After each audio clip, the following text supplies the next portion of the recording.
Hey everybody, welcome to Always Bored, Never Boring. Today I'm doing things a little bit out of sequence. When I reached 9,000 subscribers on my channel, I treated myself to a copy of Dark Souls the board game from Steamforged Games. And as it turns out, I absolutely love the game. It's actually probably one of my favourite games at the moment and I play it a lot.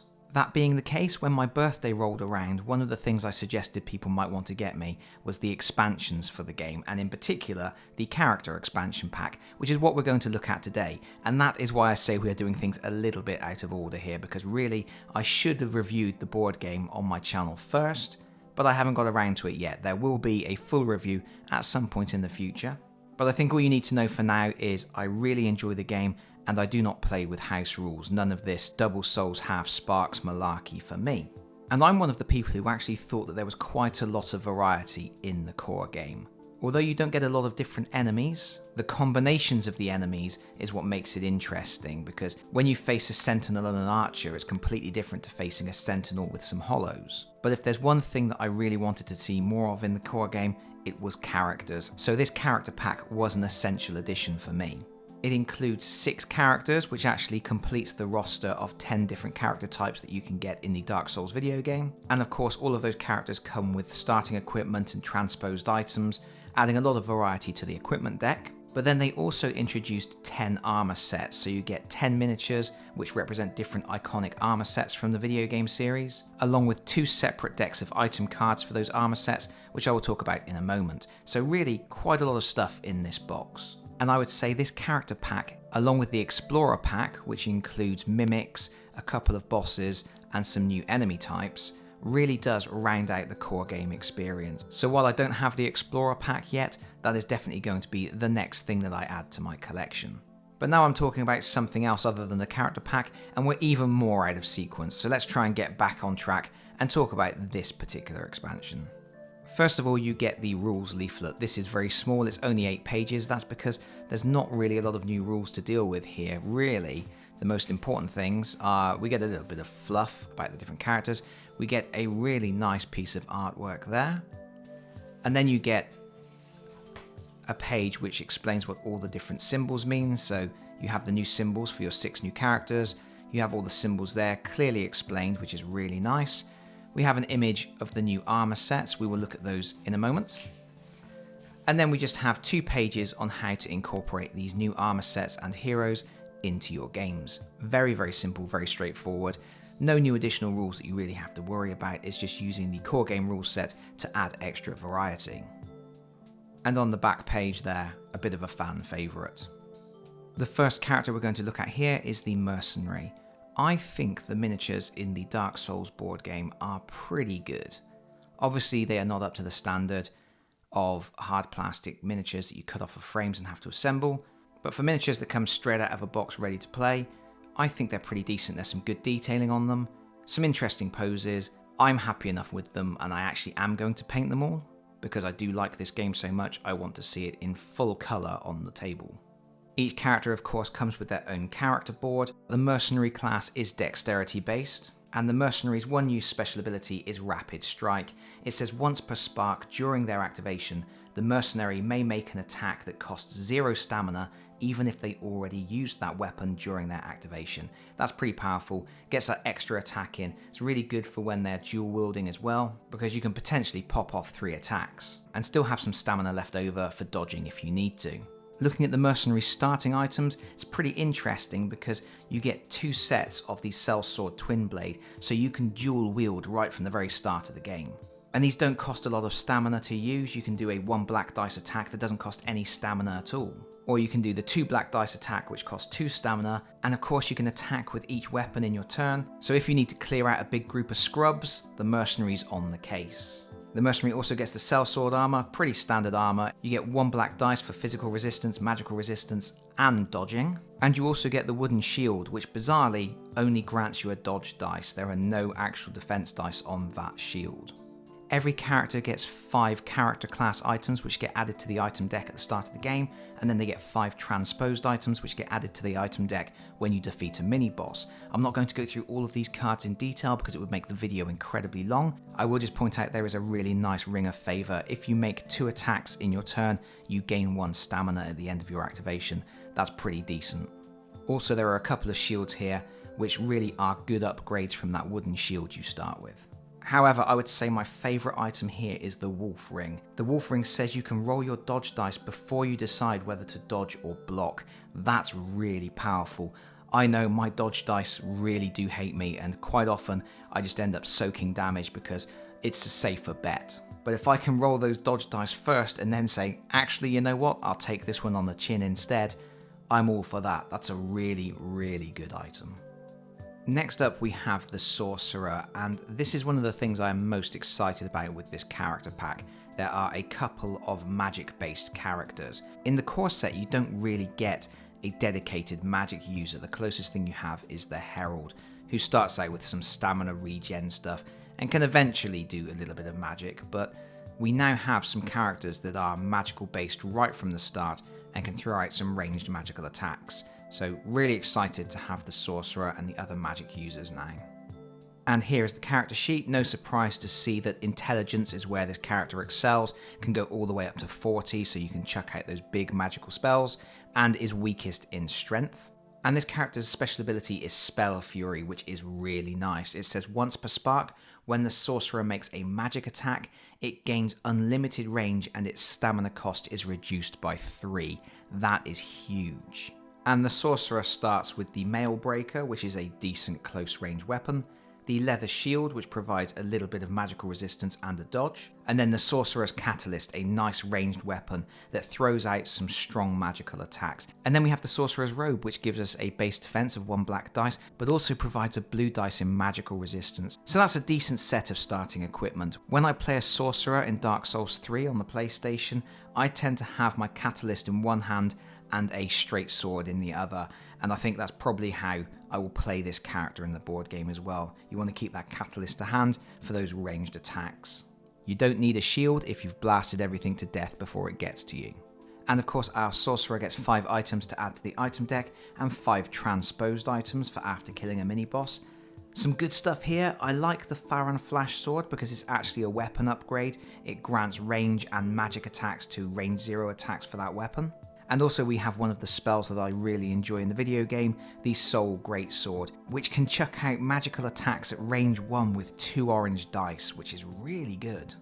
Even the Humble Torch here is actually really decent. For 2 stamina, you can roll a blue dice, and that's with magic attack as well, so again, a really good item for clearing out those hollows. Next up we have our second spellcaster in the set. This is the Pyromancer. Probably my least favourite sculpt of the new heroes, but pyromancers are cool. Who doesn't like casting fireballs at people? And here we have the character board. Good intelligence and faith, but also decent strength. Really only suffers in dexterity.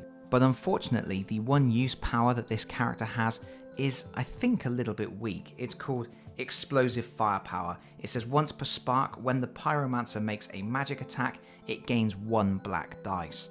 And of course, the black dice have the potential of generating 0 successes, so I really don't think that's as strong as some of the other special abilities. The Pyromancer obviously starts with the Pyromancer Flame. You can do a 0 stamina attack, which will do 1 black dice worth of magical damage, but you can spend 4 stamina to do a 2 black dice attack, and that's a radius effect, so that's going to attack everything in the area. So the Pyromancer is going to be draining a lot of stamina to do it, but has the potential to really clear out those groups of hollows. They also have a hand axe if they need to get stuck in with close combat, but again, it's quite heavy on the stamina once you're using anything beyond its basic 1 black dice attack. But the Pyromancer also gets decent physical resistance because of the round shield, and decent magical resistance because of the Pyromancer garb. I think I would probably choose the Sorcerer over the Pyromancer. I think the Sorcerer at first blush looks a little bit better, but time will tell. And once again, we have 10 new items for this character, and I should point out these character cards are added to the item deck when that particular character is in play, but they are not exclusive to that character. That means if you draw one of these items and you have a different character who meets all of the stat requirements to use it, that other character can use it. The game doesn't restrict you in that way. Once you start building your character, once you start developing your stats, if you find an item and you meet the stat requirements, you can use it. And I think that's really nice because it gives you that extra flexibility. You can change your plans on the move. You aren't ever tied down to specific character class items. And of course, we have some nice fire spells here. We also have Cornyx's robes and the immolation tinder, which is a really fun weapon in the video game. You look pretty ridiculous swinging it around. Next up we have the cleric, and this is one of my favourite sculpts in the set.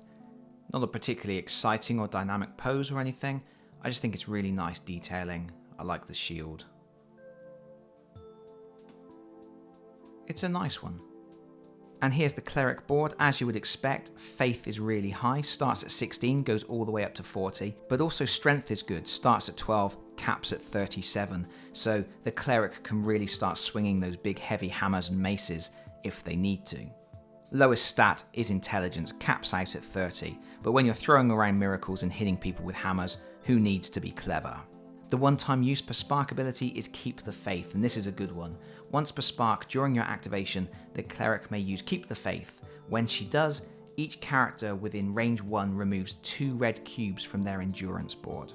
That's a really good support class healing ability. The cleric starts with a mace because when you're delivering miracles, sometimes it's not about what you say, it's about the way you say it. And this has a really good base damage attack. It's 0 stamina to roll a blue dice. If you spend 3 stamina, you're rolling 2 black dice, and you can move the aggro token to another character, so that's really good for controlling how the monsters are going to move around the board. And also, the mace provides a black dice in magic resistance, which is really good. We also get the blue wooden shield for some physical resistance. The cleric robes again provide physical and magical resistance, which is really good. And you get the sacred chime. You can use this to spend 0 stamina and restore 1 health to one character within range, or you can spend 3 stamina to restore 3 health to one character in range. This is the first time we've had a character who has health regeneration abilities right from the start of the game. That's really going to help in those first few rooms where you tend to get a bit of a battering before you've got some skills and items that will help you. There's some decent stuff in the new items for the cleric. As you would expect, some of them are based on protecting and healing other people. We have the medium heal and the great heal. The great heal is really good because for 4 stamina, all characters on one node within range gain 6 health. That is huge. I also really like the Sacred Oath. It's a 0 stamina ability, and until the next character activates, all characters within range gain 1 blue physical defense. Next up we have the Thief, and this is my favourite miniature from the set of 6 heroes. And to be honest, the Thief to me feels like an upgraded version of the Assassin. If I had to pick between the Assassin and the Thief, I am always going to pick the Thief at this stage. Here's the character board. The Thief obviously excels in dexterity, which caps out at 40, also has high intelligence, strength and faith pretty poor. But the Thief has a really low aggro score, only 2. Which means when it comes down to it, this Thief is going to be taking a lot less attacks than other characters on the board, and also the Thief has the Lucky Break ability, which is really good. Once per spark during his activation, the Thief may use Lucky Break. When he does, he removes 2 black and 2 red cubes from his endurance bar and flips his luck token to the ready side. That is probably the best ability in the game. It's giving you back stamina, it's giving you back health, and it's giving you back that luck token, which gives you an extra reroll per spark. But what is really selling me on the Thief is the fact that this character starts the game with a short bow. This is the only character besides the magic users who starts with a decent ranged weapon. Range 3, and for 0 stamina, does 1 blue damage dice. The Thief is going to be able to hang back, snipe all the weaker enemies, and really even up the playing field. Much less impressive in close combat, just gets the bandit knife, which is a pretty bog standard weapon, but does get the deserter armour, which is 1 black physical defense, 1 black magic resistance, and 1 dodge. And the thief also gets the iron round shield. It may only grant one additional dodge dice, but you can equip it at the same time as a double-handed weapon, and that means you can use your short bow and the shield at the same time. As an added bonus, the thief also lets you introduce one of my favourite items from Dark Souls 3, the covetous silver serpent ring. I always do the sneaky little tree jump tactic at Firelink Shrine to pick up the covetous ring as soon as possible for those extra souls. And it's a really good item in the board game too, because it lets you gain an additional 1 soul for every completed encounter. This set also has the covetous gold serpent ring, which lets you add 1 card from the treasure deck to your inventory every time you complete an encounter that didn't have a treasure chest. So that's a really good ring for sifting the deck to find the items you really want. In this particular case, I would imagine it would be searching for the Dragon Rider bow, which is a really good ranged weapon. If you pay 4 stamina to use it, you even ignore the target's physical defense. Oh, and I shouldn't forget the obscuring ring, which is absolutely excellent. If you are attacked by an enemy that is more than 2 nodes away from you, you gain an additional 2 dodge. Finally, our last character option is the deprived.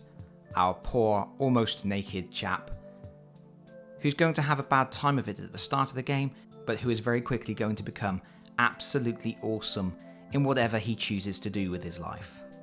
The thing about the deprived character is that they start out pretty rubbish. They have base values of 10 across all of their stats, but if you look at how their stats escalate, they have a flat increase of 10 points per increment, and they cap at 40 on all 4 stats. So whatever equipment you find, whatever equipment you want to use, you can very quickly level up the deprived to be able to use that stuff. And the deprived special ability plays into that fact because they have combat versatility. Once per spark at the start of his activation, the deprived may change his equipment as if he had visited Blacksmith Andre. I should imagine this is a pretty good character if you like to play the game solo with just a single character, because really, whatever cards get turned up, you will be able to use them. But at the very beginning of the game, the deprived is a bit weak. They start with a club, which is a very bog standard weapon, and they only have a plank shield and a loincloth, which is 1 physical defense and 1 magical resistance. They really are prone to getting an early slapping. And the deprived brings some fan favourite items to the table as well, including the dung pie, which you can use to poison a target. And everybody's favourite, the broken straight sword. I think one of my favourite items from this set is the Karthus milk ring, which says you can dodge without spending stamina. That's really nice because there is nothing worse than spending stamina to dodge, failing the dodge and taking a load of damage as well. At least this way, even if you fail the dodge, you've only taken damage, you haven't also depleted your stamina reserves. The binoculars are also quite nice. They let you look at 2 trap tokens at the beginning of an encounter. And anybody who plays the Dark Souls board game will know, traps are a pain. And that's it for new characters, but this expansion also introduces 10 new armor sets, and you actually get plastic miniatures for those armor sets, which I will show you at the very end of the video. But in order to incorporate those armor sets into the game, you get 2 decks of cards. This is the first deck. These are standard items. If you want to introduce armor to your game, you can randomly select 1 to 5 of these cards at the beginning of the game and shuffle them into the item deck. And then if you find one of these armor sets and you have the stats to equip it, you can switch out your miniature for the plastic miniature from the expansion. And these are pretty good armor sets, but if you want really good armor sets, you use the alternative deck of cards. These are the same 10 armor sets, but these are legendary versions. You do not introduce these at the start of the game, but once you have killed a mini-boss, you select 1 to 5 of these cards and shuffle them into the deck at that point. And again, if you find one of these armor sets, you switch out your character for the plastic miniature, but the stat requirements for most of these armor sets are really high. And while these armor sets are a fun addition to the game, I think the best thing about them is the fact you get the little plastic miniatures, which is a way of introducing some extra sculpts of fan favourites to the game. Who doesn't want to dress up like Onion Bro? And here are the miniatures. You are getting the Black Iron armor, the Katarina armor, the Black Knight armor, Guardian armor, Havel's armor, the Embraced armor of Favor, the Crimson robes, an Explorer's armor set, Dark armor, and the gold-trimmed black robes. And I'm sure everybody has their favourite, and while I like the Black Iron armor, my favourite here is absolutely the Katarina armor set. It's so ridiculous, it looks so good, and I have so many fond memories of my adventures with Onion Bro. And that's it, that's your lot. I think this is a decent expansion. 6 new characters by themselves really does add a lot of extra options, a lot of extra gameplay to the base game. But to then have the armor sets as well, that's a nice additional bonus. Of course, the extra miniatures do push the price up. I'm sure there are some people who would have preferred if they hadn't included these armor set miniatures because it would have brought down the overall price of the expansion. But I do think it is a nice addition. And I'm really excited to have all those extra characters to play with. Only having 4 characters in the core set was really my only complaint about the game. I'd already played so much that I wanted some new characters to try out. And because I tend to play solo with 2 characters, I now have loads more different combinations to try out. Although if I'm honest, I see the thief and the sorcerer getting a lot of table time. But I guess that's it from me for now. I don't know how interesting this video has been to anybody. If people don't really know the core game of Dark Souls, this might not have meant a lot to them, but hopefully a few of you have found it interesting to take a look at this expansion, and hopefully, if you liked the video, you will consider pressing the like button. If you really like the video, you will consider subscribing if you don't already do so, and hopefully, I will see you all again very soon. Bye bye everyone. Bye bye.